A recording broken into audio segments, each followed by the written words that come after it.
Notre moment est venu, mes frères et sœurs. Notre guerre contre les Moldus commence aujourd'hui. Le monde que nous connaissons s'effondre. Pour vaincre Grindelwald, vous devrez me faire confiance. Nous avons besoin de vous, monsieur Kowalski. J'ai dit que je voulais rester en dehors de ça. Mesdames et messieurs, bonsoir, bonjour, bienvenue dans ce nouvel épisode de Ciné Posé. Je serai Alexandre, je serai votre hôte comme d'habitude avec Arnaud. Salut Arnaud. Salut Alex. Aujourd'hui, on va vous parler des Animaux Fantastiques 3, Les Secrets de Dumbledore, sorti le 13 avril dernier, réalisé par David Yates, avec Eddie Rainman, Jude Law, Mads Mikkelsen, Ezra Miller, Dan Fogler, Alison Sudol, ainsi que Jessica Williams. Ce film est donc la suite des crimes de Grindelwald, donc la nouvelle saga écrite par J.K. Rowling pour la Warner, où l'on suit du coup les aventures de Dragono et de surtout Dumbledore, qui tente d'affronter Grindelwald, qui est revenu dans le monde des sorciers dans le dernier opus, et qui a ramené derrière lui des comment on appelle ça, des merdes. Bah, putain, je trouve pas le mot. Une équipe, il a des merdes. Ah, j'ai oublié le mot. Ah putain. Une sorte d'armée. Ouais, mais enfin, tu sais, il a des tu sais, un peu comme dans une secte. Des il disciples. a des disciples, merci. Voilà. Où il a des disciples. Du coup, Arnaud, qu'as-tu pensé de ce film magnifique? Le truc, c'est que moi, le deuxième déjà, je l'ai pas vu au cinéma, je l'avais vu en Blu-ray, je crois, ou en copie, et je m'étais arrêté, je crois, au milieu du film, donc je peux même pas t'en parler complètement. Ah, tu l'as même pas vu en entier? Non, je crois que ouais. parce que tu vois, je réfléchissais justement en voyant le film, il y a l'histoire que je prenais au début, il y a plein de trucs que je suis dans le début du troisième, hein, j'entends. Ouais. J'étais un peu perdu, je fais qu'est-ce qui se passe, et pourquoi? C'est parce que le deuxième, déjà à l'époque, je comprenais rien. Je trouvais ça trop. Je sais pas comment expliquer, c'était complexe pour pas grand chose. Et là, le problème que j'ai avec ce film là, c'est qu'on sent, enfin je sais pas, parce qu'après du coup encore les retours, hein, parce que ils ont essayé d'un peu rendre le truc plus fluide entre guillemets, se concentrer sur une petite batterie de personnages. Il n'empêche que du coup il en oublie ce qu'il raconte. Moi j'ai l'impression que tu vois le Norbert Dragono, parce que le premier pour le coup j'avais plutôt bien aimé à l'époque, je sais plus quand il était sorti, il y a peut-être 5-6 ans. Ouais, c'était en 2013, 2018, attends. 2017 moi je pense que parce que 2017 je crois. Et enfin peu importe, le premier avait un truc pour lui, c'est qu'il était très fluide, il te présentait très peu de personnages. Alors t'avais du coup le Moldu, j'ai perdu son nom, mais t'avais Dragono, tous avaient des caractéristiques, ils étaient tous attachants. 2016. Ouais, voilà, 2016. C'était attachant assez rapidement. Enfin, je veux dire, l'histoire se suivait plutôt. Il y avait peu de personnages en fait. Ouais, puis il y avait un truc 3, 4, l'univers d'Harry Potter empiétait quelque part sur l'histoire qu'il racontait. C'est une petite histoire. Mon souvenir, c'était pas un truc avec une envergure, l'envergure qu'elle allait prendre dans la direction dans le deuxième film, en fait, simplement. Genre, on n'était pas encore sur un espèce de lord énorme, on restait concentré sur une petite histoire dans un monde vaste, quoi. Ouais. Et c'est ce que j'aimais bien. En plus, on sortait d'une grande licence Harry Potter, on surfait dessus, mais on restait dans un truc un peu annexe, tu sais, ça faisait du bien. Puis surtout, ça prenait le temps de s'intéresser à quelques personnages. Ouais. Là, donc Dragono était bien dégrossi, comme quelqu'un d'aventureux, avec son propre caractère. Dans celui-là, il est relégué vraiment en tant que personnage secondaire. On ne travaille plus du tout sa personnalité, c'est-à-dire qu'il va d'un point A à un point B tout le temps. Alors vaguement, comme on nous fait un truc un peu gauche, tu sais, je sais plus, c'est à la banque, là, je sais pas où ça se passe, tu sais, avec les petits monstres. Espèce de gag comique plutôt rigolo, sauf qui casse un peu l'atmosphère générale du film, qui se veut très sombre, tu sais, jusqu'à la colorimétrie, c'est très noir, dark. Ouais, dans les derniers, là, carrément. La mode actuelle des blockbusters. Ouais. Et du coup, j'ai trouvé ça fade, fonctionnel, même en termes de réalisation. David Yates, qui est pas un manchot, hein, genre, qui nous a offert quelques bonnes scènes dans la fin d'Harry Potter. À partir du 5, je crois que c'est le 5 qu'il a commencé à officier. Ouais, c'est ça, 5, 6, 7. Il y a quelques bonnes scènes qu'on peut citer, hein, mais c'est pas la question. C'est que là, je trouve que c'est fade, c'est un enchaînement de plans sans vie. En fait, tu vois, les décors sont sombres, il n'y a rien, il n'y a pas grand chose. On n'a pas le même niveau d'inventivité, je trouve, qu'il y avait dans le premier, où ça fourmillait de détails. Le Londres, tu vois, de ces années-là, qui était. Alors, du coup, c'était aux États-Unis. Je sais plus où ça se passait. Le premier, c'était les États-Unis. États-Unis, le deuxième, c'était à Paris. Ouais. Et là, du coup, celui-ci, on est beaucoup. Mais même au niveau des sorts, tu vois, des sortilèges, simplement, je parle du décor, mais même au niveau l'idée, alors qu'on reprend dans celui-là, avec, par exemple, la valise, tu sais, avec. J'ai souvenir d'un truc beaucoup plus créatif, beaucoup plus original, même dans le premier, où en fait, on se servait de ça pour faire beaucoup de choses. Les monstres avaient des pouvoirs particuliers. Tu avais justement cette espèce de, je sais pas si tu te rappelles, mi-lézard, mi-oiseau qui prenait la taille du contenu, ce qui fait que quand il fallait le chasser, enfin, t'avais un truc hyper intéressant. Il était énorme, mais après, il faut les jouer avec une tasse pour le faire rapetisser, aller dans la tasse et tout. Enfin, il y avait plus d'inventivité. Ouais, c'est ça. Et surtout, c'était raccord avec ce que censé raconter le film. On parle des animaux fantastiques, bordel. Là. Oui, parce que après, pour rappel, les animaux fantastiques, en fait, le principe, c'est que dans le lore d'Harry Potter, en fait, c'est le nom du bouquin, en fait, c'est en gros. Oui, c'est un recueil c'est un magiséologiste, et du coup, c'est un recueil qui sert, du coup, Poudlard dans les films qu'on connaît, en fait. Il me semble que d'ailleurs, dans le point de départ, en plus de ce. C'est un bouquin qu'avait écrit. J.K. Rowling, était une sorte de recueil, en fait, une espèce d'inventaire des monstres. Exactement. En fait, voilà. Donc, en fait, c'est une histoire originale, entre guillemets, sur un univers déjà créé. Donc. C'est ça. Et en fait, c'est compliqué. Là, en vrai, je trouve ça assez intéressant parce qu'on est vraiment dans du film malade à tous les étages. C'est-à-dire qu'à la fois, c'est un film malade parce qu'il s'inscrit dans une saga qui n'est pas pensée hyper bien. J'ai pas l'impression qu'elle est pensée sur le long terme. En fait, ils écrivent un bouquin au fur et à mesure. Oui et non. En fait, J.K. Rowling avait quand même une trame générale. C'est-à-dire que l'histoire de Grindelwald, par exemple, on en parle déjà dans Harry Potter. Donc c'est quelque chose qui existe déjà. Il y a une trame globale. Mais le truc, c'est que dès le premier, de toute façon, le film n'a pas marché, en fait. N'a pas marché comme l'escomptait surtout la Warner, en fait, en réalité, parce que... Le premier n'a pas eu un succès, je sais plus. Ça a fonctionné, si tu veux, mais c'est pas... c'est pas Harry Potter, quoi.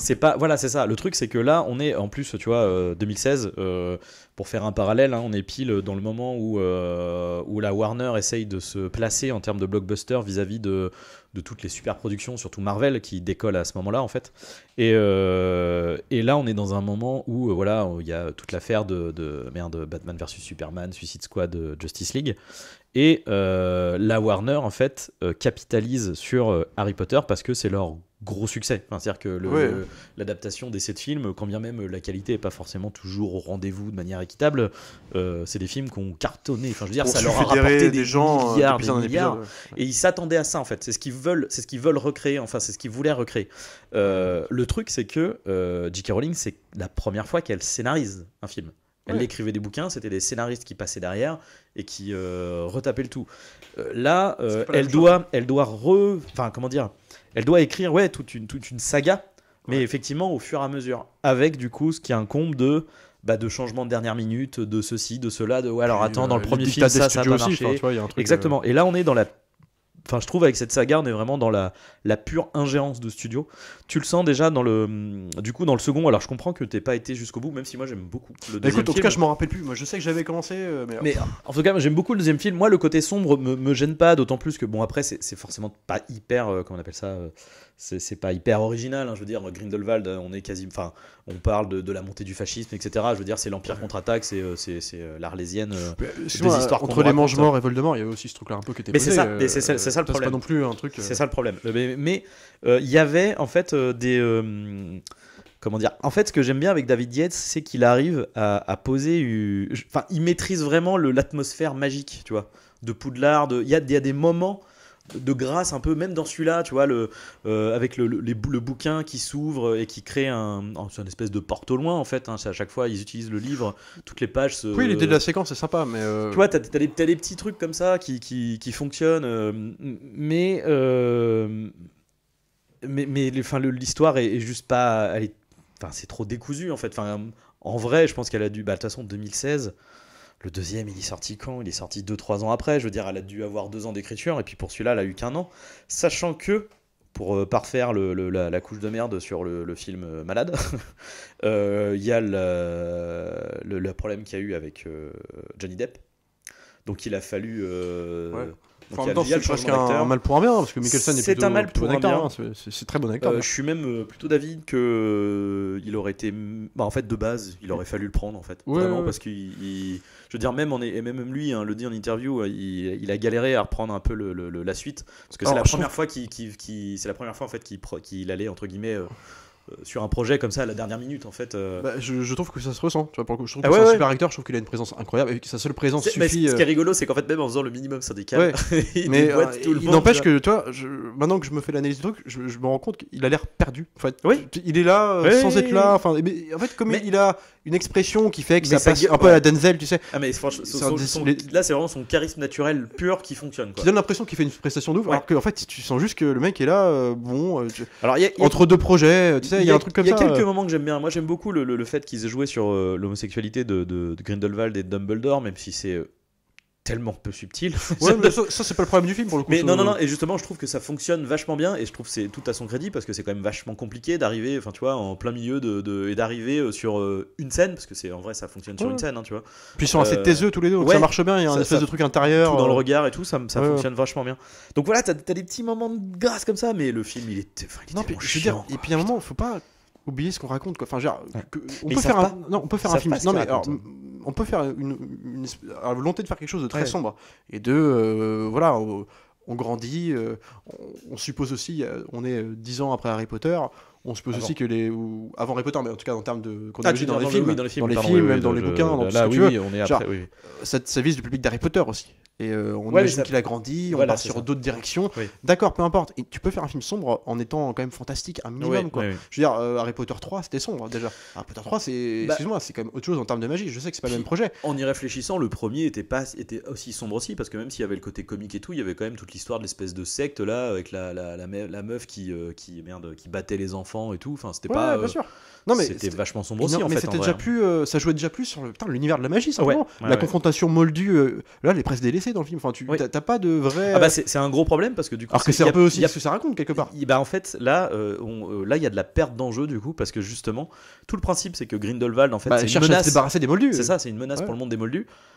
À aucun moment en fait il y a une vraie, sauf à la fin, mais enfin je veux dire une vraie séquence, tu sais, c'est que pour un moldu en fait, donc quelque part on s'en fout un peu. Problématique avec un moldu. Et c'est terrible parce que t'as toute la première scène où ils sont dans un café en train de discuter, et puis tu sais c'est en mode genre mon dieu à la fin ça va exploser et tout, puis en fait en fait on était dans un monde magique miroir, donc en fait ils ont discuté dans une bulle magique. Tu fais la même scène vraiment en termes insérés dans les moldus avec les moldus. Et puis pas dans les moldus, ce serait compliqué. Mais non mais je veux dire, dans le monde des moldus, on a compris. Ça reste le béaba du contrat qui est signé, quoi. Enfin il y a un moment tu fais ça quoi. Tu vis qui? Parce que là tu fais un film comme ça, je comprends pas le projet. Je sais pas, alors c'est la mode du moment de faire des espèces de blockbusters ensemble, c'est pas la question, c'est pas que ce soit sombre qui me dérange, c'est juste mais on est dans Harry Potter malgré tout. On est dans l'univers d'Harry Potter, mais un peu d'inventivité quoi. Yates, il a fait quelques scènes sympathiques, il y en a dedans. Tu parles de la scène avec le bouquin, elle est sympa, même visuellement elle est cool. Mais pourquoi il y en a deux étendues sur 2h30 de film quoi? Mais parce que après je pense que c'est, enfin encore une fois c'est l'écriture quoi. Je veux dire après David Yates il a pas grand chose à bouffer. Il y a après Dragono, du coup, il n'est plus prétexte à avoir des scènes avec des animaux un peu voilà, et tu sens que là, David Yates, il essaye de mettre ce qu'il peut, enfin En fait, tu vois la scène du crabe, elle est rigolote aussi. C'est le contexte qui va le rendre rigolo dans le film. C'est le contexte. Mais ça vient jamais de lui. C'est-à-dire que lui, c'est un ectoplasme plat. Et ça, contrairement au premier, je cite le premier par souvenir plutôt. Il n'existe plus ce personnage. Il n'existe plus. Il fait ce qu'il a à faire de son côté. Il a une gueule attachante, c'est tout. Mais c'est le gros problème de cette, pour le moment, trilogie. Enfin, je sais pas s'ils en feront d'autres, hein, parce que ça sent quand même. Ça a pas l'air d'avoir trop marché, hein, comme les derniers. Celui-là, il bide bien comme il faut. Mais en tout cas, il y a un truc un peu. Il y a un acte manqué en fait, c'est que à partir du 2, c'est Dumbledore le personnage principal en fait. Et là, dans le 3, c'est complètement ça en fait. Hein, je veux dire, c'est. Ouais. Mais il est plutôt pas mal. Enfin, genre. Non, mais il est bien, mais c'est juste que c'est hors sujet en fait. C'est hors sujet et c'est. Oui, pourquoi c'est lui qui a le premier rôle? Oui. Tu peux garder une relation comme ça, mais en faire des trucs. En fait, si, c'est logique que ça soit lui qui a le premier. Enfin, c'est logique. C'est là qu'il y a un gros problème, je pense. En amont mais c'est ça, en fait. En amont du projet, il y a un truc qui est problématique. C'est-à-dire que le premier film, en fait, te commence avec Dragono, etc. C'est tout. Ouais. Et en fait, de vouloir rattacher ça avec l'affrontement de Grindelwald, effectivement, vu qu'on sait ce qui se passe, parce que vis-à-vis des bouquins, de l'histoire, même dans les films, je crois que c'est mentionné aussi, l'affrontement de Dumbledore-Grindelwald, c'est effectivement, Grindelwald, c'est son fait d'arme à Dumbledore, en fait. Même si avant ça, c'était déjà un magicien, c'est ce qui va le forger comme, c'est ce qui va le forger comme étant voilà le grand sage, le plus grand magicien, le plus fort. Il va récupérer la baguette de Suro après ça, parce que c'est c'est justement Grindelwald qui l'a, etc.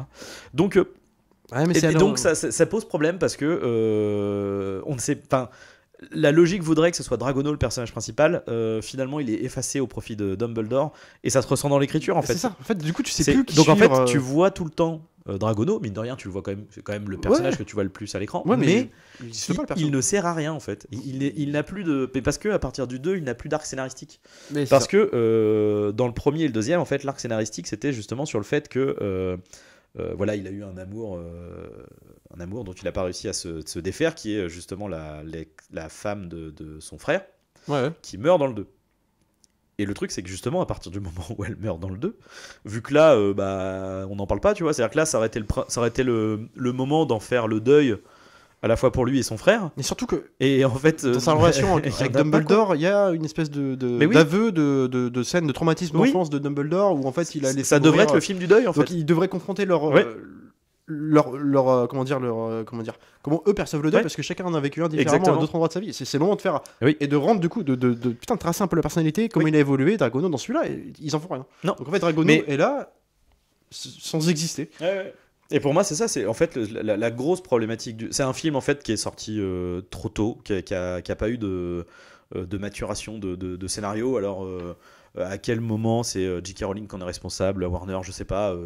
Mais vraiment, ça pue quand même le film malade parce que tu vois, entre Mads Mikkelsen, mais même. Je sais pas. Tu sens l'impératif de studio, de temps, tu sais qu'il fallait. Il faut le sortir, quoi. Il faut le sortir, donc voilà. Puis, et ça empathie, tu sens que tout est plat, les effets spéciaux sont dégueulasses. Alors, c'est pas il y a pire, mais vraiment. Dans les Harry Potter, je pense que c'est le plus moche. Excuse-moi, on est quand même pas loin de l'hippogriffe d'Harry Potter 3. Harry Potter 3, j'adorais. C'était il y a 15 ans. Mais c'est ça. Donc à un moment, il faut aussi, même plus que ça, il faut se poser des questions. Et puis putain, mais les figurants, mais cette détresse, quoi. Je veux dire, il y a jamais plus de 20 personnes. Les villes sont. Non, mais contrairement au premier où j'ai un souvenir, alors du coup, c'était en Amérique, mais j'avais le souvenir de villes un peu grouillantes de monde, quoi. Et d'ailleurs, il faisait carrément la présentation du personnage, j'ai perdu son nom, mais plutôt pas le pire, d'ailleurs, le Moldu, là, le moustachu, là. Qui est encore le plus intéressant, d'ailleurs. Si un personnage à sauver de la trilogie, pour l'instant c'est lui. Je parle pas de Mikkelsen et Co, mais vraiment le vrai personnage dans Les Gentils. Et dans toute la scène de présentation de ce personnage où on va commencer à le mener à l'aventure avec le personnage de Dragon, tout ça dans le premier, moi j'ai souvenir à ce moment-là d'une scénographie avec des foisonnantes de personnages. Je crois que dans la banque, dans le premier, il y a plus de monde que dans tout ce film-là réuni, quoi, en fait. Alors que ça va être un plus petit budget, un peu, je suis sûr. Pour un troisième. Quoique, si tu dis que ça n'a pas trop marché de ouf non plus les premiers, je sais pas, mais. Enfin, attends, je vais te dire ça. Je sais pas, j'avais l'impression qu'il donnait plus d'importance à faire vivre son univers. Complètement. Que là, l'univers n'existe pas, les personnages sont en roue libre. Et puis surtout, moi j'ai un problème. Alors, moi je chie toujours, je gueule toujours contre les films de 180 millions pour le premier. 180 millions pour le premier, ouais. Déjà, s'il y a Johnny Depp en plus. Ouais, c'est ça. Il était déjà. Attends, dans le premier, il y avait quand même Colin Farrell et Johnny Depp qui est à la fin. Donc déjà. Ouais. C'est 200 millions le deuxième, tu vois. Et le troisième, roulement de tambour. Bah, ça serait pas étonnant, parce que putain. Quoique. C'est même pas sûr, parce que du coup, ça veut dire que les mecs, il a fallu rompre le contrat de Johnny Depp. Derrière, engager Mads Mikkelsen. Donc je pense que c'est pas. 200 millions, écoute. Pareil. Mais du coup, avec tout ce que je dis, tous ces trucs-là en plus, ça veut dire qu'en fait, avec plein de problématiques. C'est ça qui a fait monter le budget, mais est-ce que le budget de départ était aussi cher ? C'est ça la question. Mais moi je gueule toujours, souvent, contre les blockbusters depuis 10 ans. Là. En fait, moi, je trouve que le problème actuel. Et justement, on parlera plus tard d'Avatar 2 et compagnie, mais quand t'as un Cameron, c'est la solution au problème. Mais je trouve qu'on sait plus comment raconter une histoire, comment l'agencer dans un film. Et j'aime pas, moi, les blockbusters. Alors, pas tous, évidemment.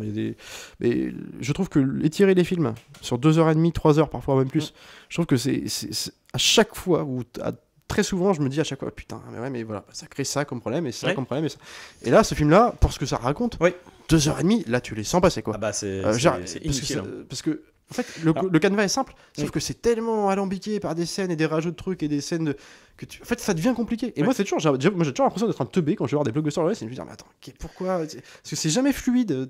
C'est dommage. Après, je sais ce qu'il a voulu faire parce que, en fait, faut savoir que David Yates, ça fait longtemps qu'il veut réaliser un film Doctor Who au cinéma. Depuis Harry Potter, il voulait faire une adaptation pour le cinéma. Et avec ça, je pense que pour David Yates, pour lui, c'était ça.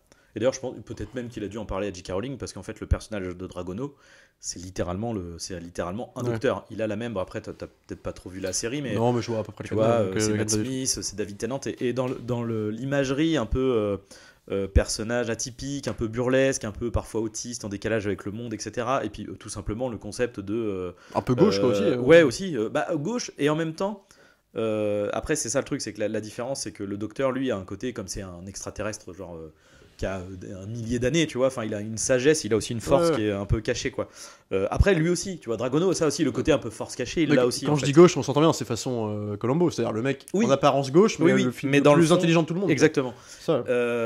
Mais ça, c'est ce qui fonctionnait dans le premier. Par contre, on l'a Ouais. perdu dans les deux autres. C'est pour ça qu'il existait dans le premier. Le Exactement. personnage, simplement, il était plutôt intéressant. Et là, tu sens qu'ils ont, voilà, et pareil, t'as même le truc dans Doctor Who, c'est t'as une cabine bleue de téléphonique de police.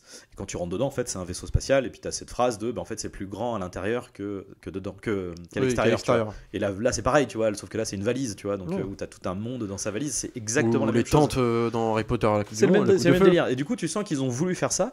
Et c'est ce côté scénario alambiqué. Ça vient aussi, je pense, de cette volonté de vouloir faire un Doctor Who. Le truc, c'est que Doctor Who, à chaque fois, d'ailleurs, la force de cette série. Peut-être que Doctor Who avait un meilleur montage aussi, parce que là. Alors, meilleur montage, et au-delà de ça, c'est meilleure écriture, en fait. Hein. Ouais, C'est-à-dire qu'il y a une raison pour laquelle ça fait partie de ces séries où tu ne regardes pas le nom des réalisateurs, mais de qui a écrit l'histoire, en fait. Ouais. Et donc, tu as notamment Stephen Moffat, qui est voilà, un scénariste assez reconnu, qui est repassé sur plein de films, des Russell T. Davies, même enfin plein d'autres en fait. Hein. Et c'est à chaque fois, effectivement, c'est des scénarios alambiqués, mais qui trouvent un sens à la fin. Et là, la problématique, c'est qu'il y a cette même idée de vouloir faire quelque chose qui, hop, on enchaîne, et c'est censé te faire un climax et une révélation à la fin, et sauf que ça n'aboutit à rien.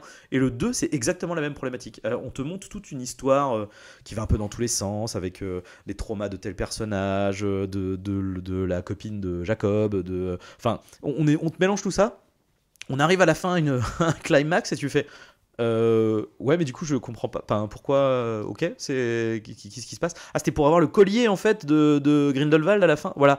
Et du coup à chaque fois tu te retrouves en mode genre tout ça pour ça. C'est-à-dire que là, même tu parlais de la copine de Jacob par exemple, ce qu'on disait l'autre fois. C'est-à-dire que là, tout le film, en fait, l'idée c'est qu'elle est conditionnée en tant que disciple, elle a changé de bord, donc du coup elle travaille entre guillemets, elle sert Grindelwald. Du coup, à la grande tristesse, au plus grand désespoir de son copain là, Jacob. Et du coup, alors lui, il passe son temps à rêver qu'elle revient, à l'imaginer un peu comme avant, quoi. Simplement, l'amour est encore possible, il peut lui tendre les mains. Et du coup, c'est plutôt c'est mignon, enfin, on l'a déjà vu, mais ça peut marcher après tout. Et sauf que c'est toujours pareil. Alors, tout le film, c'est comme ça. Elle ne fait jamais au début, un pas vers lui. Non, puis après, c'est. Bon, d'accord. Ça, alors, tu sens dans son regard qu'elle est triste, d'accord, mais ça, c'est un point de départ. Mais il faut qu'il y ait une évolution dans tout ça. En fait, ça, tout le temps, c'est sur la même note. Puis à la fin, elle revient vers lui. Mais pourquoi? Parce que tu nous l'as montré juste avant qu'elle revienne vers lui, exactement dans le même état qu'au début, c'est-à-dire à l'éviter. Qu'est-ce qui a fait le déclic? Ce qu'on disait. Juste parce qu'il faut cocher les cases. Donc, ça, c'est bon, on a réglé cet arc narratif, mais non, c'est qu'il n'a pas démarré. Et Dragono, lui, il en a pas, c'est simple. Il suit l'aventure, lui pourrait ne pas être là. Lui, le seul truc qui l'emmerde, c'est qu'il a pas sa manette. Non mais c'est ça. Moi, ce qui m'a quand même déçu aussi, c'est qu'on parle d'Harry Potter, enfin ça reste d'un film à grand spectacle, malgré tout, hein, même si ça va avoir tendance à se rapprocher d'un film plus intimiste de compagnie. À la fin, on est quand même sur l'enjeu, c'est aussi l'élection potentielle de Grindelwald en termes de chef des sorciers, quoi. Chef des sorciers, quoi. Bon, c'est subtil aussi, hein, mais bon, peu importe, c'est voilà le grand méchant.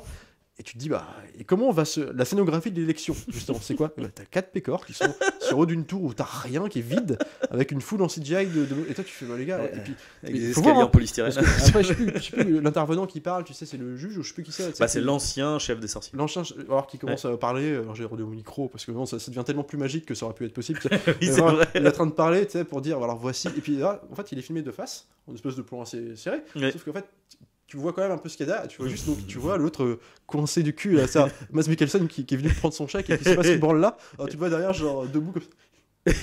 Juste, tu sais, les mains, limite, les mains devant. Pas du tout bien placés. Enfin, tu sais, mais tous, hein, ils sont tous droits comme des piquets. En plus, avec un fond vert. Enfin, tu vois, il y a un truc, à un moment, c'est complètement impersonnel, quoi. C'est fait bosser au moins cette scénographie-là, quoi. Au moins cet enjeu, quoi. Même de ce qui se passe, tu vois, c'est pas folichon. Après, ils ont essayé de faire un truc avec. C'est pauvre, quoi. Enfin... Avec l'affrontement. Mais c'est encore une fois, tu vois, c'est ce petit moment de grâce, vite, mais ça dure pas longtemps, tu vois, de l'affrontement de Dumbledore et Mads Mikkelsen qui est sympa, vite fait. Mais pareil, en fait, tu fais, ok, c'est un début de quelque chose, mais maintenant, faut aller plus loin, en fait, dans la scène. Ça s'arrête. Et c'est ça. Et puis au moment où ça décolle, tu fais, c'est fini. Puis c'est la fin du film, en plus, d'accord. Non, mais tu vois, puis même, il y a quelques scènes où tu vois, il y a beaucoup de figurants. Alors, il se trouve que c'est la scène d'une espèce de manifestation dans les rues, là, tu sais. Super. Moi, j'ai l'impression que c'est des scènes qui reviennent progressivement, qui sont toujours de nuit, Ouais. je sais plus comment ça se passe, mais en fait, t'as l'impression que c'est un même plan, une même caméra, où t'avais 2 caméras sur la même. Ah oui, la c'est même, sûr, tu vois. c'est sûr. Et ils ont pris, ok, on prend les rushs de cette scène, et puis on Ouais. les fout là, puis en fait, du coup, ça donne une espèce de truc où t'as une scène, t'as plein de gens. Bah, c'est même un pavé, hein, je veux dire, je pense que tu dois avoir 30 minutes avec juste cette foule-là, en C'est ça, fait. en fait, t'as 2 caméras qui ont dû filmer à la deux scène, tu moments vois, à différents, 2 quoi. plans, à Ouais. 2-3 points de vue différents, et hop, on coupe, on prend les rushs, on Ouais. insère là, histoire de donner l'impression qu'il y a un peu de vie, parce que Ouais. comme ça vit pas et qu'il y a personne, il y a 3 personnages à Bah, l'écran. quand ils avaient des figurants, faut les rentabiliser. Hein. Ouais, mais du coup, je fais bah oui, mais les gars, putain, et c'est pour ça 200 millions, enfin, je trouve ça. Ouais, il y a dû y avoir des problèmes de contrat. J'ai du mal à croire que pour qu'ils s'autorisent à ce point à Ouais. ne pas aller dans le spectaculaire, et c'est pas forcément, je nomme pas forcément du spectaculaire, mais au moins un truc, une direction un peu fantastique, fantaisiste malgré tout. T'arrives dans l'univers d'Harry Potter, quoi. Et c'est ça qui est compliqué. C'est là qu'on voit qu'il y a un accident parce qu'on sait que David Yates il peut le faire parce que le premier Animaux Fantastiques Bah est très ouais. bien. Dans Puis les en plus, Harry non, mais Potter tu 5, sais 6, pourquoi 7, il y en a Parce que des le premier très belles séquences. Animaux Fantastiques, les gens étaient acquis à la cause. C'est-à-dire que on sortait d'Harry Potter, t'avais Ouais. une licence de ouf qui avait marché, enfin de ouf pour les enfants, qui Oui, avait oui. marché, avec quelques fulgurances dedans, mais du coup qui avait marché. C'était un succès. En tout cas, il y avait plus de chances que les Animaux Fantastiques 1 marche que le 3ème après les plus ou moins d'échéances du 2ème et tout ça. Oui, c'est sûr. Mais, du coup, il y avait peut-être plus de. Vas-y, on te laisse faire les trucs. D'accord. Oui, mais c'est ça. Puis on t'a tout un univers à c'est- créer. c'est Mets là, de la il- fantaisie, mets du. Vas-y, Ouais, mets ouais. du cœur. Ouais. Ah non, non, bah oui, mais maintenant il faut le mettre dans un truc un peu complexe, tu sais, bah, tu comprends, ouais, ouais. politicard et tout ça. Donc bah on t'enlève ça, on t'enlève un peu de thunes quelque part, j'en suis sûr, parce que bah le 2ème on n'est pas sûr, on est comme des pas forcément que des bons Ah, le retours. retour était pas bon du 2, ouais. Ah ouais, bah voilà ce que ça donne quoi. Oui. Puis J.K. Rowling qui est en roue libre, qui sait plus du tout aller. Ah, puis alors elle, c'est pareil. Elle a des problèmes personnels, on va dire, avec beaucoup de son public, etc. Ce qui, Oui, je oui, pense, en n'a plus, pas joué en sa faveur pour la Warner. Et en plus, il y a aussi un problème avec Ezra Miller, du coup, qui joue le personnage de Croyance, là, le gamin, le neveu de. D'ailleurs, ouais, lui c'est pareil. Hein. Alors là, j'ai rien d'officiel, je peux pas le dire, mais je suis persuadé qu'en fait, le film a été réécrit pour supprimer son personnage. Ah oui, parce que lui c'est pareil. Alors lui, Il est inexistant, alors que c'est quasiment un des personnages principaux. Alors sans être le personnage principal, en tout cas, c'est l'enjeu du premier et du 2e film, en fait, ce puis personnage. c'est un personnage qui peut faire aussi exister Dumbledore. Du coup, Oui. c'est le frère un peu caché. Bah, c'est le neveu, quoi. Donc, enfin, le neveu, j'ai avec, plus, ouais. ouais. Enfin, genre, Et le truc, c'est que non, mais là, il a été purement et simplement effacé. Et là, à la fin de ce film-là, bah, on peut très bien estimer que il est mort ou que voilà, on le verra plus et c'est pas grave, quoi. bah, Et je suis persuadé que une partie des reshoots et une partie de cette problématique de ce scénario qui a pas beaucoup de sens vient de là, quoi. Parce que à la fin du 2, tu t'attends à ce que ce personnage-là soit l'antagoniste principal, tu vois. Et d'ailleurs, ce qu'ils essayent de faire, t'as un affrontement entre lui et Dumbledore. Mais c'est rappelle même plus, expédié, tu vois, c'est expédié là dans celui-là, je veux dire. Tu sais, ils s'affrontent, pareil, ils refont le coup du monde miroir ou. Non, dans le 3. Dans le 3 là. Oui, je me rappelle après, Oui, oui. pas beaucoup de la scène, tu vois. Et ben tu vois, ça a été expédié, tu vois, ça a été Ouais. expédié. Parce que voilà, Ezra Miller là, en ce moment c'est pareil, il a eu des soucis. Je sais plus s'il a même pas fait de la prison, je sais pas quoi, parce qu'il a agressé des gens. Enfin bon, Je sais pas, il je a saurais pas pété dire. un câble. J'ai pas les détails non plus, mais enfin voilà. En tout cas. C'est triste un peu de voir une saga comme ça qui était quand même qui avait quand même un peu de tenue, quoi. Enfin, Qui avait du cœur surtout. bah c'est ça. C'est-à-dire Et que même les putain, moins bons, t'avais quand même Ouais. cette volonté de faire un vrai truc fantaisiste, Ouais. magique, tu le vois. retour à Poudlard, quoi. Genre il fait tellement Bah, pitié, ouais, c'est non, mais, terrible. moi j'étais conditionné, tu m'avais dit, t'avais le film avant moi, tu m'avais dit regarde bien, donc du coup j'ai bien regardé cette C'est séquence. dégueulasse. C'est-à-dire, c'est le syndrome Resident Evil, Bienvenue à Raccoon City, c'est-à-dire que le manoir est transformé en une salle de 2 mètres carrés. Ouais, Là c'est pareil, Mais c'est que c'est-à-dire que t'as l'impression qu'il y a Putain, personne. Encore une fois, ce décor, il existe. Non, mais en plus, Putain, il non seulement là existe, pour le bordel. coup, Ils ont tout fait en fond et vert puis dégueulasse. David quoi. Yates aussi est responsable dans le sens où Bah là, en plus, oui. les choix de focale Ah oui. de plan à ce moment-là, Ah oui. ça met pas du tout en valeur le Ah bah truc. non. C'est-à-dire qu'on est serré sur le personnage avec un espèce de flou mais après- arrière sur la scène. En même temps, il vaut mieux parce que, enfin, je suis désolé, mais encore une fois, la qualité, Ouais, c'est peut-être visuellement, ce que la je disais qualité, ouais, je pense que c'est ça, parce que la qualité de l'anime, Attends, faut comparer, par rapport du fond vert derrière, elle est dégueulasse. Ah ouais, bien sûr. Tu Non. sens là des acteurs dans un fond de PlayStation 4, 3 quoi. Enfin, je veux dire, c'est dégueulasse. Puis je suis quoi. désolé, tu vois, moi je trouve que dans ces films-là, même si on veut aller dans une direction plus sombre, après tout le monde. Regarde, je suis pas fan tu le préfères à moi, mais en tout cas le Harry Potter 6, là par exemple, de David Yates aussi. Ouais. Ça reste un film d'atmosphère, après Ouais. on peut adhérer ou Ouais, non. ouais. Moi j'avais quand même un problème déjà à cette époque-là. Je trouvais que déjà dans celui-là, Ouais. les salles étaient vides. Ça commençait déjà à vider un peu. Oui. Alors pour servir Le un peu truc, l'ambiance c'est- du voilà, truc. La différence, c'est que là, il y a du sens à faire ça. Bien C'est- sûr, c'est- mais c'est il ça, la n'empêche que différence. du coup, je trouvais que le parti pris était trop poussé Ouais. après avoir eu 5 films avant qui étaient dans une autre C'était direction. fast, Là, je oui, trouvais c'est ça vrai, trop c'est vrai. abrupt. Du Ouais, coup, ouais. le film est plutôt joli. Oui. Je trouvais ça, j'ai pas l'impression de voir un Harry Potter, quoi. Mm. Et là, c'est ça fois 1000 quoi. C'est-à-dire Mais que ça fait et juste- sans le parti pris Bah, c'est fantastique du truc, Du coup, colorimétrie, tu sais, là Ouais. c'est terne. ça fait juste cheap en fait. Bah du coup, ouais, là. et du coup là ça rend les décors cheap, ça rend le tout espèce d'un truc indigeste, puis, sans aucune fantaisie. Genre Mais- tu fais un univers comme ça, il faut quand même me créer de la fantaisie. Même si tu fais un univers plus sombre, Ouais. bah, tu le crées par différents trucs, hein. Tu utilises ton univers aussi. Je suis même à deux doigts de me Putain. demander si ce retour à Poudlard est pas un reshoot. Tellement tu sens que ça a été fait à la va-vite, tu vois. Attends, Justement, ouais, avec ouais. cette idée de ces plans qui sont Ça vraiment fait cache-misère. On a fait, vas-y, on fait efficace, on filme un personnage de ça sert à rien en plus, ils auraient pu faire ça, Non. enfin, tourner ça ailleurs. Je Enfin, suis genre, persuadé qu'ils retournent pas à Poudlard. avec la dans- petite note de dans- musique dès qu'il Pour, fait ouais, pas, avec voilà, le exactement. plan, la façon Hogwarts Legacy, tu Voilà. sais, il arrive face à l'école, tu Ouais, vois, genre, ouais, ouais. putain, puis même en termes musicalement, enfin je veux dire, tu Bah, ne mets alors, pas. moi j'adore James Newton Howard, donc on va dire que James Newton Howard qui fait le minimum syndical, ça reste propre.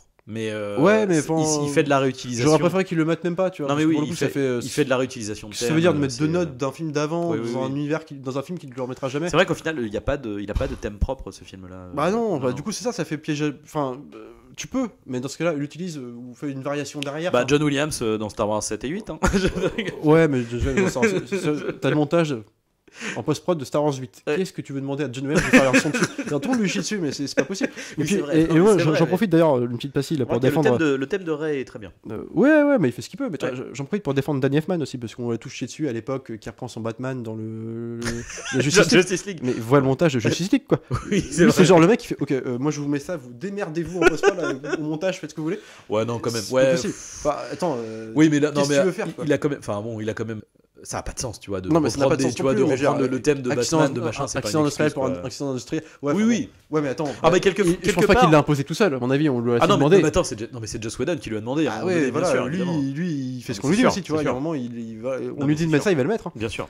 Ah, puis C'est pas surtout, lui je qui pense tout qu'il d'un s'en coup, bat les couilles à ce en moment-là. pure mégalomanie, décide de mettre son truc de Batman 89. Bah, en tout cas, dans les Alors, interviews je qu'on a pense de lui. je pense qu'il est mégalomane, mais. Ah ouais, dans les interviews qu'on a de lui, c'est. Non, non, écoute, suis je pas sûr défends que parce c'est qu'il a fait dormir d'argent, putain de merde. Mais non, mais oui, mais bien sûr, mais bon, ouais, après, tout le monde, voilà. Spider-Man et on aussi, fait merde. tous des- oui, oui. Il a fait Avengers 2 aussi. Il a fait Batman et Robin. Merde. Non, c'est pas Batman et Robin. Batman d'ailleurs. Bah, Batman. Oui, mais Batman et Robin, les seuls Non, slashers, c'est pas putain, Batman. Hein. La honte. Oh putain, mon dieu. Batman et le défi, pardon. C'est vrai que c'est pas Oui, le même film. bah oui, Batman non, et non, Robin. c'est pas le même film, non. Ouais. C'est vrai. Mais oui, non, mais voilà, non, mais bon, après, voilà, tu peux pas en vouloir. Voilà, eux, ils font ce qu'ils peuvent pour le coup. Mais bon, voilà, on est sur du film malade. J'ajouterais que de quand la même, Warner. j'aime beaucoup Newton Howard, hein, quand même, faut pas déconner. Hein. Genre, pour, Mais enfin, en tout cas, voilà, je sais pas du tout ce qu'ils vont faire. Est-ce qu'ils vont réussir à remboutiquer pour une suite, franchement, ou à mon s'ils avis, vont enterrer là, le truc profondément, pour moi, c'est bâclé. Hein. Enfin, là, pour moi, c'est La- fini. Je suis même pas sûr qu'il y aura la une suite à seule ça. solution, c'est que. Mais qui s'en plaindra? Genre, les gens, personne n'en parle. Qui Ah bah non, non, qui non. dira, putain, c'est une trilogie coupée en deux? Non, mais les gens, enfin, tu vois, le 3 était quand même attendu, tu vois, parce que la fin était Ouais, bah, attendu, la fin. mais visiblement. Enfin, je veux dire, en plus, c'est quand même. J'ai l'impression que c'est dans Ah bah, les du coup, bandes annonces. le bouche à oreille était Ouais, non, mais genre, en fait, c'est celui qui catastrophique, hein, flirtait donc, un peu dans la mode du moment. C'est-à-dire, Oui. les No Way Home, on te ramène un peu Poudlard Ah, mais dans carrément. l'enjeu. Donc, il flotte. Ils ont vendu Déjà, le tu sens retour que, à tu Poudlard. sens que les mecs hein, sont pas en confiance, toi, déjà, non, pour non, commencer bien sûr. à. Mais c'est pour ça que la seule chose qu'ils peuvent faire là, c'est de laisser J.K. Rowling écrire ses scénarios. Faut qu'ils bossent leur scénar. Non, mais attends, Et c'est ils reviennent- c'est ils pas dit reviennent que dans J.K. le Rowling cadre- soit pas non plus en manque d'inspiration aussi. Non, hein, non, tu sais. mais après qu'elle soit accompagnée. De toute façon, elle est aussi accompagnée par Ouais. les scénaristes d'Harry Potter. Hein. Elle est pas Ouais, toute seule bien non sûr. plus. C'est juste qu'elle est à l'initiative du truc. Et qui était super bien. À l'époque, mine de rien, à part sur le 4 où ils ont chié parce qu'ils ont vraiment L'adaptation du 4 est pas terrible. cassé le 4. Mais bon, Ouais. c'était un pavé aussi. Je trouve qu'ils sont quand même plutôt bien sortis sur la plupart. Complètement. Genre, putain, à chaque fois, t'avais les scènes Ils qui se sont rattrapés pour les films d'après, tu vois. Les lacunes qu'il y a eu à certains endroits, ils ont réussi à les récupérer, mine de rien. Mais Ouais. en tout cas, voilà, là, c'est juste qu'à un moment donné, mais c'est un truc. Il faut arrêter de croire qu'un film, ça se pond en un an, en fait. Enfin, Ouais. c'est insupportable. Aujourd'hui, c'est comme ça. Ouais, mais là, le seul moyen qu'ils arrivent à s'en sortir, c'est ça, c'est de se reposer, de se dire bon, on fait notre scénar, et une fois qu'on aura notre scénar, là, on pourra commencer à faire la prod, quoi. Mais c'est pas possible de sortir des films bâclés du cul c'est comme la ça. loi du marché. Mais là, ça fait vraiment, j'ai l'impression que c'est la décennie des films pas finis, quoi. Non, mais c'est pas. C'est fou. Un mec comme Cameron, lui, il peut le faire. Il peut se faire rien parce que lui, Ah bah il a, lui, il a il a 10 assuré, ans pour faire ses il a assuré les années 90 pour la Fox. Bah oui. Pour aujourd'hui Disney, du coup, Oui. qui va refaire 2 fois. Donc c'est pas la question. Mais genre, il y a que des mecs comme Spielberg. C'est pareil. Encore lui, Oui. il tourne vite, mais pas parce qu'on lui impose. Parce que lui, maintenant, a acquis une certaine technicité Après, de lui, travail. il est pas scénariste, lui. Il est donc, pas scénariste, il adapte et puis lui, il laisse les il gens. est réputé pour tourner vite et bien. Mais Du oui, coup, mais non, mais c'est ça. Les gens, voilà, tout le monde n'est pas Spielberg. On ne demande Bah, pas non, David non, de non. Spielberg, mais Puis c'est chiant. Moi, j'ai toujours l'impression de voir des gens qui s'écrasent. Alors moi, j'ai pas vu pour l'instant le dernier Doctor Strange là, de Sam Raimi. Ah oui. Donc je sais pas, je peux pas en parler de celui-là. Mais verra, j'en ai marre aussi de voir des. C'est comme tu vois. Par exemple, Bayona, moi j'ai beaucoup aimé le deuxième Jurassic Park, parce que je trouvais que, contrairement à ce que plein de gens disaient, je trouve qu'il a quand même mis beaucoup de lui dans le film. Factuellement, dans tout ça. Il n'empêche qu'il y a toujours des personnages qui n'existent pas, ou tous plus cons, ça c'est vrai, on peut pas le dire. De Chris Pratt. C'est toujours le script de merde, comment il s'appelle ce con ? De Colin Trevorrow. Donc il peut pas faire de miracle non plus. Ça m'emmerde, tu vois, que c'est. En fait, il y a des dictats de studio qui sont imposés. Ah oui, mais c'est ça. Et que en fait, tu te mets un génie ou un grand réalisateur qui va. En fait, il ne peut que me donner sa patte à quelques instants. Un plan qui va nous rappeler vaguement sa patte des films d'avant, mais pas sur une séquence, un plan. Ouais. Et c'est ça. Heureusement que ça se passe dans l'intelligence de Trevorrow, oserais-je le dire. J'imagine que l'idée d'un manoir ne lui est pas venue tout seul. Je pense qu'il y a aussi Bayona. On est bien d'accord. Mais que la scène est tirée. Alors, on peut trouver des trucs. Il y a des trucs ridicules dedans, notamment le traitement du méchant. Et de l'homme d'affaires, le petit nain, qui est juste. Le mec existe simplement, parce que là, apparaître un clicheton de. Mais bon, ça donne c'est littéralement le scientifique allemand qui sait déjà. Mais formellement, il réussit à faire quelque chose, Bayona, malgré tout. Mais sauf que pourquoi se contenter d'un scénario con? C'est vrai que c'est con, malgré tout. C'est ça qui en ferait jamais un grand film. Ah bah non. Un super film que j'aime bien me mater. Ça en fait un film ludique, du coup. Tu vois, tu sens que le réel se fait kiffer, t'as deux plans qui marchent. Prenez des. Putain, partez. C'est toujours. Après, on s'évade du truc, mais c'est comme on parle. Pour essayer dans la Warner, par exemple. C'est vrai, quand ils font un truc comme Joker, on peut ne pas. Certains n'ont pas aimé Joker. Mais ça a eu un milliard peut-être de recettes. Ouais. Bah, à partir de là, plutôt que vous inspirer du style Joker, mais juste de la démarche, vous avez pris un risque à ce moment-là. Bah, c'est ce qu'ils ont essayé de faire avec The Batman quand même. On va pas, tu vois, c'est un peu l'idée aussi. Mais non, mais moi j'ai beaucoup aimé The Batman, mais The Batman, on va pas se mentir. Enfin, excuse-moi. Ça reste de moi. Excuse-moi. Tout le monde dit le truc de moi j'aime bien le film pour ce qu'il est, pour l'ambiance qu'il dégage. Mais c'est quand même pas non plus une ambiance. Enfin, ça reste accessible pour les fans de Batman. Ça a toujours un peu l'univers Batman. Oui, bien sûr. Détective violent et compagnie. Enfin, moi ça m'a pas choqué. Moi j'ai aimé pour ça. Mais c'est pas. J'ai pas l'impression sur un prise de risque non plus. Non. Bah, enfin, je veux dire, il y a quand même un côté, je sais pas comment dire. Genre à partir de Dark Knight, les Batman étaient plus The Batman pour adultes quand même, tu vois. Oui, bien sûr. Mais Dark Knight c'était le cas aussi. Enfin, tu vois. Genre les Batman versus Superman, excuse-moi. Moi qui suis pas fan du Snyder, ça restait des trucs, des enjeux politiques, des trucs. Oui, c'est vrai. Tu mets un gosse de 8 ans, il comprendra pas. Bah, ils vont quand même le voir, mais oui. Genre, moi je pense que tu mets Batman sur un projet, ça va marcher, tu vois. Bien sûr. Après voilà. Mais il faut savoir que le film Joker, la Warner, ils leur ont mis des bâtons de héros. Ils ont coupé le budget. Ils sont en plein projet, ils ont fait non. Mais ça se comprend plus sur un film comme Joker, pour le coup. Parce que c'est vrai que tu pars sur l'origine story d'un méchant, façon Taxi Driver. Je dis pas que c'est le niveau, mais genre, c'est l'imagerie que ça renvoie. C'est ce que c'est le. D'ailleurs, la critique de beaucoup de gens, c'est que le film est bien, mais c'est pas Joker, c'est pas Batman. T'as pas au-delà de l'influence, quoi. Peu importe, mais ça peut être un coup d'essai et compagnie, ça a marché. Sauf que ça a marché. Bah, plutôt que vous inspirer du style Joker, c'est pas la question de s'inspirer de Joker maintenant. Le truc a marché, mais c'est parce que c'était Joker, et le contexte. Inspirez-vous de la démarche, vous avez pris un vrai risque là. Donc Batman, oui, on peut considérer ça comme un risque éventuellement, mais faites-en d'autres. Tu vois.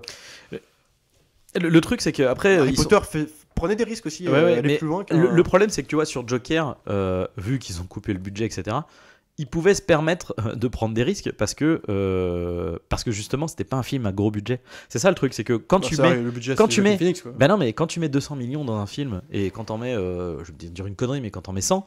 Bah, c'est pas la même chose, quoi. Non, mais bien sûr, c'est parce que ça veut dire. On fait pas les sur des studios. Mais non, mais c'est ça. Et le truc, c'est que là, on est. Mais c'est la problématique, en fait. Là, on arrive à un moment de l'histoire du cinéma où on est dans des enjeux purement pécuniers et commercial, en fait. Ouais. Et l'artistique, les gens n'en ont plus rien à foutre. Autant. C'est ce qui m'attriste le plus, autant pour les producteurs que parfois même pour les spectateurs, quoi. Non, qui vont, voilà, les images bougent. Et puis, bon, alors autant sur les Animaux Fantastiques, du coup, il y a un côté raté qui fait que comment dire, c'est même pas un spectacle, tu vois, tu te fais chier. Enfin, moi, non, puis il sera pas sauvé par le bouche à oreille. Bah non, voilà. En plus, voilà. Mais c'est voilà, c'est. Mais toi, moi j'aime pas parce qu'aujourd'hui en fait, avant ça a toujours fonctionné comme ça les studios. Oui. J'avais toujours l'impression qu'on essayait de le cacher avant, qu'on essayait, on faisait des bandes annonces guicheuses, mais ça restait au principe de la bande annonce, une belle affiche et puis voilà, c'est ça qui faisait le budget du truc. Bien sûr. Le succès potentiel d'un film. Aujourd'hui, c'est maintenant, on a l'impression qu'on te dise, on va prendre ton argent, puis on te le dit, puis on te le montre sans aucune vergogne. Ça, moi j'aime pas ce qu'ils font. Alors on va te le justifier. Par exemple, la bande-annonce d'Avatar, c'est pas le premier, j'imagine que c'était fait avant, mais Avatar 2, qu'on ne peut voir au début, en tout cas, que dans avant, parce que c'est un film de la Fox, donc Disney. Alors, tous les interviews, ils vont te dire oui, mais parce que c'est Avatar, Cameron, on y tient de voir ça dans les meilleures conditions possibles et tout. Oui, mais arrêtez, c'est juste pour aller payer sa place en 3D, parce qu'en plus, séance 3D, hein. Ouais. C'est-à-dire qu'il faut payer en plus une séance 3D pour aller voir donc le Sam Raimi. Mais c'est dégueulasse, quoi. Non, mais je veux dire, on peut me le justifier, oui, c'est Cameron, on a insisté, faut le voir en 3D immersive. Mais peu importe, le film il va sortir, c'est pas une bande-annonce, c'est pas un film. Mais genre, avant, on le cachait ça. Tu vois, on essayait d'en faire. Mais là, c'est dégueulasse, quoi. Ah oui, Et puis en plus, comme tu dis, allié au fait que le film sort tous les 6 mois. Tu sais qu'il y a les mecs réfléchissent à se dire C'est costard-cravate, d'augmenter le ticket du billet pour les gros blockbusters. Donc peut-être que dans 10 ans, tu vois, ta séance d'Avatar 4, on la payera 20 balles, quoi. S'ils le font, à part Cameron, s'ils le font, ça va devenir de plus en plus aseptisé, insupportable. Ouais. Mais genre, c'est insupportable, quoi. Et moi, j'en ai marre de. Genre, déjà, t'as pas genre les Marvel, t'en as 5 par an. Il y a un moment, juste. Vous êtes pas fatigué. Non, mais c'est même pas une question que ce soit bien ou nul. Ouais. Même si. Arrêtez. Mais moi, c'est comme si tu me gavais de. Moi, j'étais fan de dinosaures quand j'étais petit. Tu me mets 5 films de dinosaures par an. La deuxième année, cassez-vous, quoi. Déjà, là, en 8 ans, on a eu 3 Jurassic World. Là, ouais, mais c'est pareil, Jurassic World. Enfin, moi, si tu veux, je m'en bats les couilles. Toi, non, mais même le dernier, le prochain, je veux bien aller le voir parce que mais je m'en bats les burnes. Pour voir la petite moue de Chris Pratt là devant Blue. Non, mais j'espère qu'ils vont justifier pourquoi Jeff Goldblum a toujours son cuir noir depuis 25 ans. Mais c'est juste ça qui m'intéresse scénaristiquement. Il change pas. Mais tu vois, si je veux voir Jurassic Park, genre le premier ou le 2, éventuellement, je vais faire du plaisir dans le deuxième. Ouais. Le 3 pour d'autres raisons plus obscures, bourré en after de soirée. Mais non, mais voilà. Enfin, je sais pas. Il y a un moment, tu te gaves aussi, quoi. Je sais pas, les gens vont en avoir marre. Non, moi, j'espère que. Regarde Doctor Strange, il cartonne. Ce que j'entends comme retour sur le multivers, j'espère qu'ils vont galérer toujours à introduire le multivers vraiment pour que les gens s'en lassent. Et que les gens finissent par se lasser de la promesse non tenue, quoi. En fait, le truc, c'est que honnêtement, là, il y a aussi une problématique de. Je pense qu'on est aussi en problématique post-Covid, c'est-à-dire que là, le film cartonne, Doctor Strange 2, mais parce que. Tu l'as vu d'ailleurs, je sais pas. Non, pas encore. Je veux bien le voir avec toi, c'est pas la question. Il cartonne parce que. Merde, parce qu'il n'y a rien en face, en fait.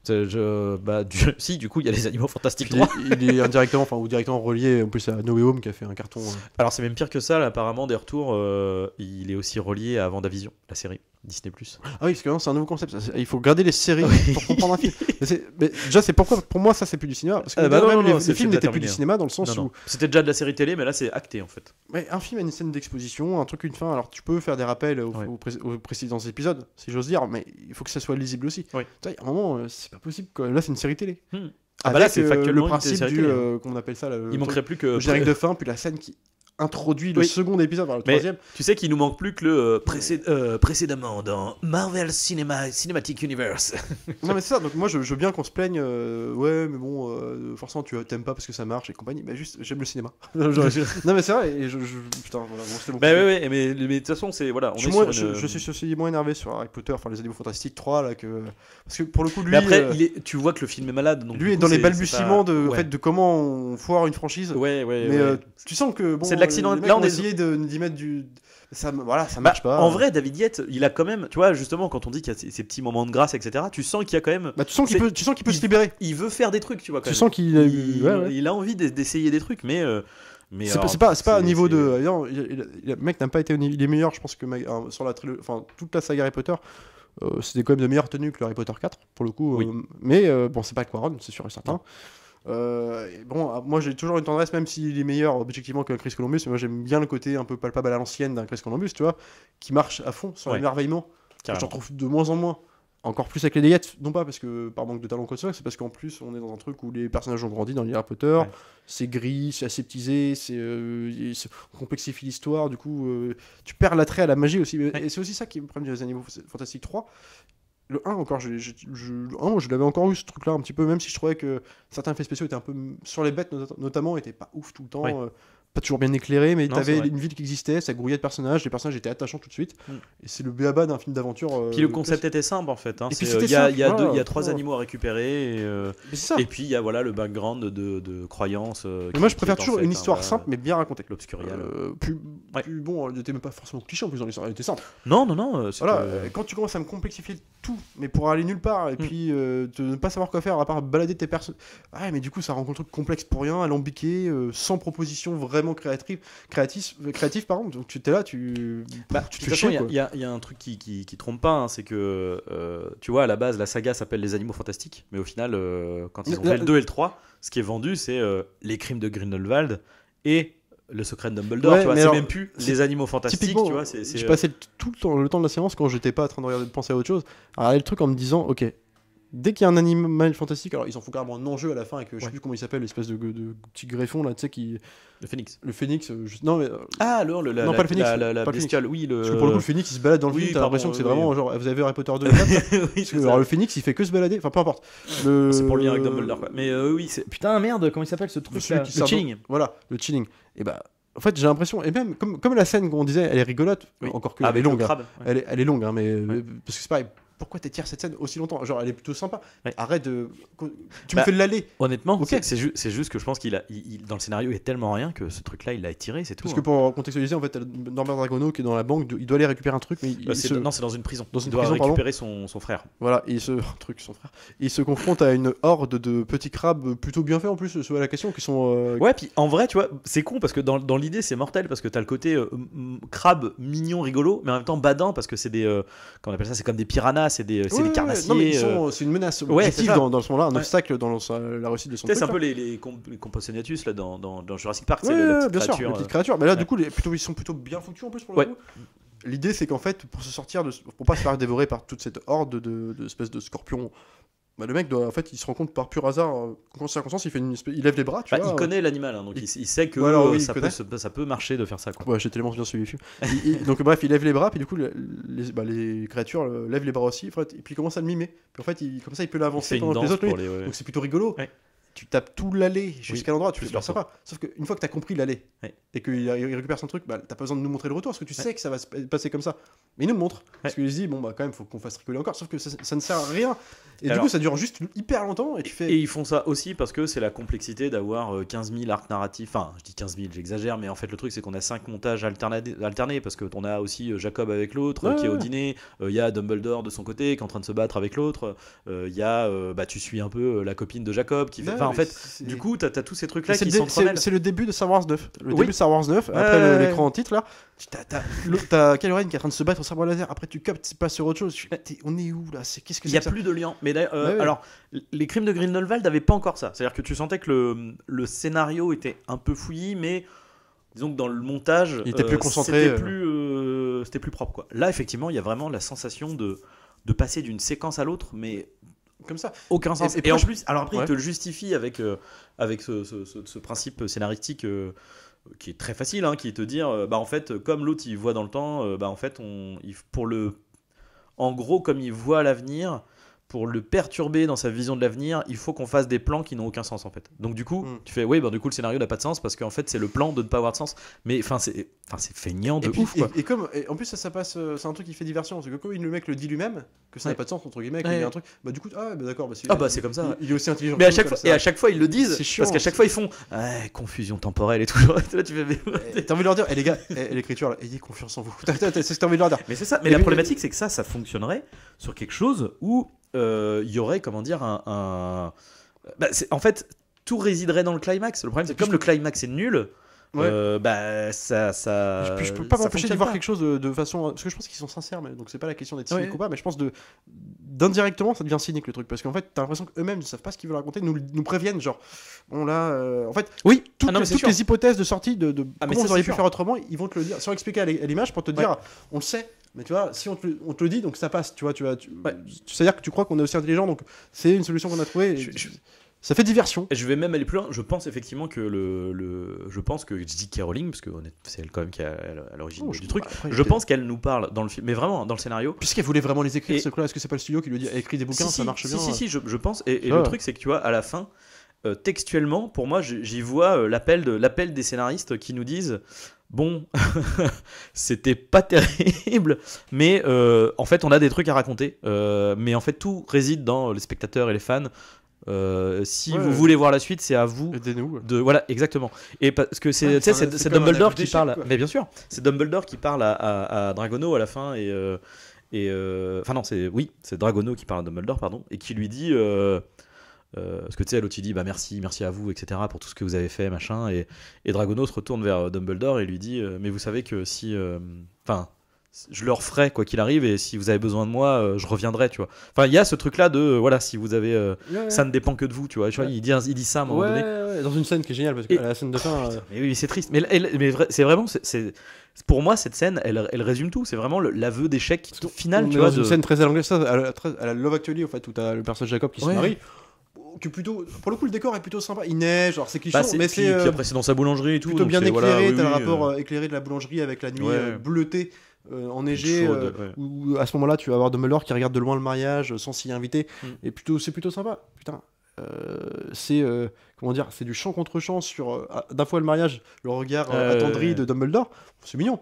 Tu reviens dans le mariage, ça dure Dumbledore, minutes, et puis l'autre il commence à faire une grimace de gros pervers. Tu vas arrêter, coupez cette scène. ça devient indécent quoi. Et puis là où je parlais des animaux tout à l'heure, c'est là où je voulais en venir aussi, et c'est là que je terminerai, parce que c'est que en fait aussi le problème que j'ai avec les Animaux Fantastiques 3, c'est que toutes les scènes avec les animaux, les créatures dans le film, j'ai l'impression que c'est genre le CES qui fait attends, faut pas oublier qu'à la base c'est des animaux fantastiques, on raconte. On va mettre quelques animaux. Alors, typiquement le coup des scorpions qui dure aussi longtemps, c'est pour faire un gag avec des animaux. Oui. Le coup l'enjeu. Le chilling. Le chilling, oui, c'est clair. Autre chose, on s'en bat les couilles sur ça. Le phénix qui se balade juste simplement pour dire ah bah c'est Dumbledore, le phénix. Et en fait, dès que tu vois, j'ai l'impression, attends, oublions pas ce qu'on raconte au début. Au début, c'est des animaux. Des animaux fantastiques. Faut les greffer dans le monde. Regardez, le titre, il est en bas, il est en petit. En fait, c'est typiquement ça. Et du coup, c'est grossier. C'est grossier, quoi. Voilà. Donc voilà, c'était notre avis sur cet échec que sont les Animaux Fantastiques. Après, c'est pas minable, hein. C'est vraiment juste que c'est lisse au possible. Non, mais c'est complètement sans intérêt, quoi. Après, il y a aussi ce côté. Tu sais, c'est comme un Star Wars 7, 8, 9, tu vois, c'est que comme ça s'inscrit dans une saga qui est quand même comme une grande saga du cinéma, mine de rien. T'as quelques modèles qui sont bien supérieurs dans voilà. la saga, quoi. Bah c'est ça. Alors c'est du blockbuster, hein. On n'est pas en train de dire que c'est une énorme cinéma non plus, Harry Potter, mais c'est du grand cinéma populaire. Et là, du coup, non, là on est sur du cinéma de gros rapia. Les mecs ont rendez l'argent. Non, mais le pire étant les plans finaux sur Mads Mikkelsen dans l'assemblée, l'espèce d'élection. Alors ça c'est le minimum. Alors là c'est vraiment le climax le plus flingué du monde, quoi. C'est-à-dire, faut voir Mads Mikkelsen qui est derrière, qui est bon acteur, mais qui regarde, genre qui fait à la limite un regard de détresse face caméra. C'est pas possible, hein. Faut voir les fonds avec lui. Il y a la même chose dans No Way Home avec Benedict Cumberbatch qui sait pas quoi foutre en plan large. Dans No Way Home, pardon, je sais pas. Je crois que tu me parlais de lui dans. Écoute, je te montrerai la séquence juste. Ah oui, dans Endgame. C'est mon plan préféré du film. De pas lui, du coup. De pas lui, de l'ordinateur. Ça, c'est le meilleur plan du film. Ça... Mais bref, bah du coup, il y a dans No Way Home, t'as une scène où t'as un plan large, il est sur la flamme de la Statue de la Liberté, et il doit faire, tu sais, en gros, il y a le multivers qui se fracture, tu vois. Donc il doit retenir le truc, et tu sens que personne lui a dit ce qu'il doit faire. Et il fait des gestes, je te jure, tu vois, dans puis en plus, ce que j'aime bien avec lui, c'est que lui, dès qu'il est en galère, genre, il est cramé, mais genre, mec, arrête. Et là, vraiment, c'est un échec, c'est terrible. Enfin bref, non, mais voilà, c'est un échec. Sur ce, continuez quand même à regarder des films, c'est important. On se retrouvera donc la prochaine fois. Salut à tous. Salut Arnaud. Salut Alex.